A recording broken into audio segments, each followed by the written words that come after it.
Gua tadi bayar listrik mahal banget. Gua nama gua nenek-nenek. Masa iya gua pakai bohlam yang 5 watt? Bagaimana sih ini? Woi. Ana urusin ana apa-apa naik. Gua bingung banget gua. La ilaha illallah Muhammad Rasulullah.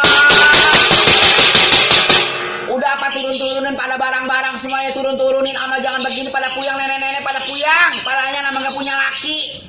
Bagaimana sih ini urusin apa ini negara? Masa Allah urusin ini biar pada turun semuanya.